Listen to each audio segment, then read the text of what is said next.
Two blocks of masses 8 kg and 6 kg are connected with a string and placed on a rough horizontal surface.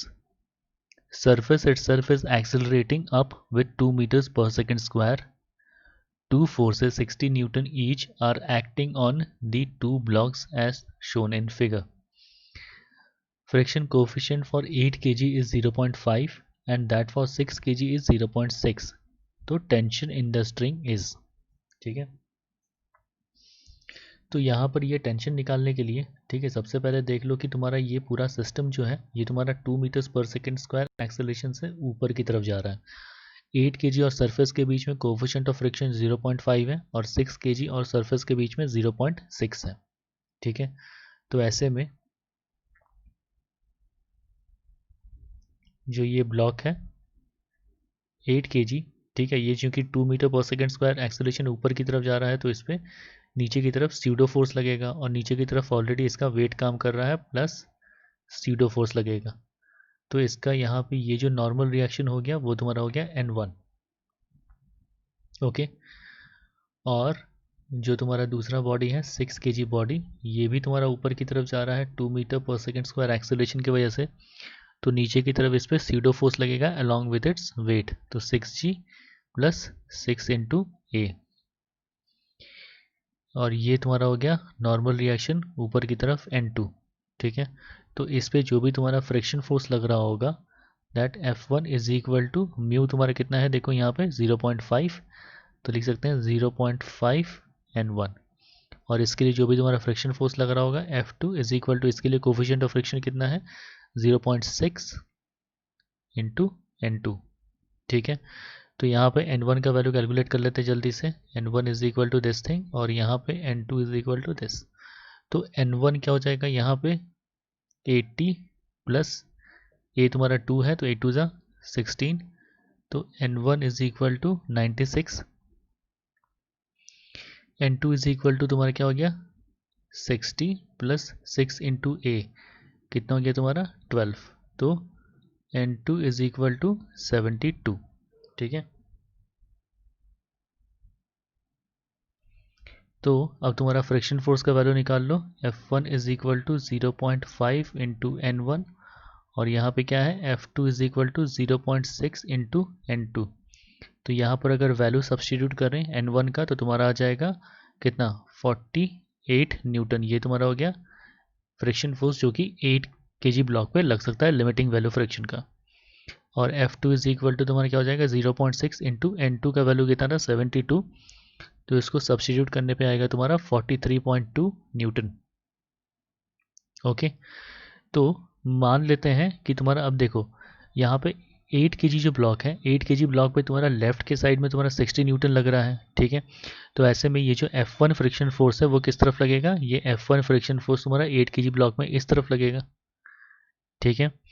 तो जब इस तरफ में तुम्हारा F1 friction force लग रहा है तो बेसिकली 8 kg ब्लॉक के लिए देखें, 8 kg ब्लॉक के लिए देखें तो इस डायरेक्शन में तुम्हारा हो गया 60 न्यूटन, इस तरफ में हो जाएगा F1 और इस तरफ में हो जाएगा तुम्हारा टेंशन फोर्स, क्योंकि ये जो है ये स्ट्रिंग को खींच करके ले जा रहा है और स्ट्रिंग का रिएक्शन फोर्स वो तुम्हारा हो जाएगा टेंशन, ठीक है। तो यहाँ पर T का वैल्यू निकाल सकते हैं, that 60 is equal to F1 तुम्हारा कितना हो गया 48 प्लस T, ठीक है। तो यहाँ से हम देख सकते हैं कि टेंशन का वैल्यू तुम्हारा आ रहा है 12 न्यूटन, ठीक है। तो अब इस स्ट्रिंग में तुम्हारा इस पॉइंट पे टेंशन इस डायरेक्शन में है तो इसका रिएक्शन देखो यहाँ पर क्या हो जाएगा इस डायरेक्शन में आ जाएगा, ठीक है। तो फिर 6 kg ब्लॉक के लिए क्या लिख सकते हैं, 6 kg ब्लॉक के लिए इस डायरेक्शन में तुम्हारा T काम कर रहा है और इस डायरेक्शन में 60 न्यूटन फोर्स काम कर रहा है। तो बेसिकली इन दोनों फोर्स का जो डिफरेंस है, ठीक है, that should be equal to friction force acting on this 6 kg block, ठीक है। तो 60 minus T should be equal to F2, ठीक है। तो 60 माइनस T करने पे तुम्हारा क्या आ रहा है, फ्रिक्शन फोर्स का वैल्यू आ रहा है 60 माइनस T का वैल्यू कितना है 12, तो ये तुम्हारा आ जा रहा है F2 is equal to 48 Newton. पर ये देखो ये तुम्हारा दोनों फ्रिक्शन फोर्सेस के लिमिटिंग वैल्यूज है ना, limiting values of friction force, ठीक है। F2 का लिमिटिंग वैल्यू 43.2 है, मतलब F2 पे 48 न्यूटन फ्रिक्शन फोर्स काम नहीं कर सकता। इसका मतलब 8 kg ब्लॉक पे तुम्हारा फ्रिक्शन मतलब फ्रिक्शन फोर्स का limiting value is not acting. ठीक है, फ्रिक्शन फोर्स का limiting value is not acting on 8 kg। तो किस पे एक्ट कर रहा है? 6 kg ब्लॉक पे।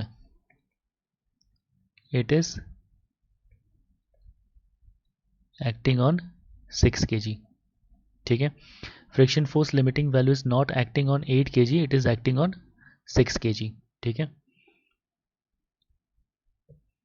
तो देखें यहाँ पे 6 kg पे तुम्हारा लिमिटिंग फ्रिक्शन काम कर रहा है, तो बेसिकली इस डायरेक्शन में कितना फोर्स काम किया? इस डायरेक्शन में काम किया F2। ठीक है, तो 6 kg ब्लॉक के लिए अगर लिखें, 6 kg ब्लॉक के लिए इस डायरेक्शन में तुम्हारा 60 न्यूटन काम कर रहा है। इस डायरेक्शन में तुम्हारा कितना? F2 is equal to 43.2 Newton काम कर रहा है, और यहाँ पे इस डायरेक्शन में टेंशन फोर्स काम कर रहा है। तो अब तुम्हारा लिख सकते हैं that T plus F2 is equal to 60। ठीक है, अब हमें यहाँ से T का वैल्यू निकालना है, तो T is equal to 60 minus 43.2।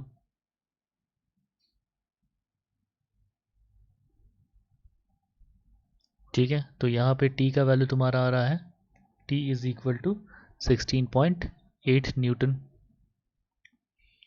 ठीक है, अब ये टेंशन फोर्स तुम्हारा 8 kg ब्लॉक पे लग रहा होगा, किस डायरेक्शन में?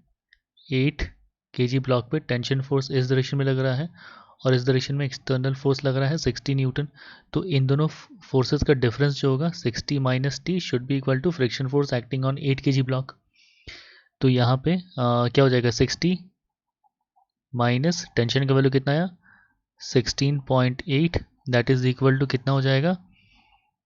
ये तुम्हारा F1 है, तो F1 इज इक्वल टू तुम्हारा आ गया 43.2 न्यूटन। ठीक है, अब देखो फ्रिक्शन फोर्स का लिमिटिंग वैल्यू इसमें कितना था? F1 के लिए 48 न्यूटन था। इसका मतलब फ्रिक्शन फोर्स इस बॉडी पे 43.2 न्यूटन काम कर सकता है, क्योंकि फ्रिक्शन फोर्स का maximum value is equal to 48 newton. ठीक है, तो this case is very much possible. ठीक है, F1 is equal to 43.2 newton can act on 8 kg block as limiting value of friction for 8 kg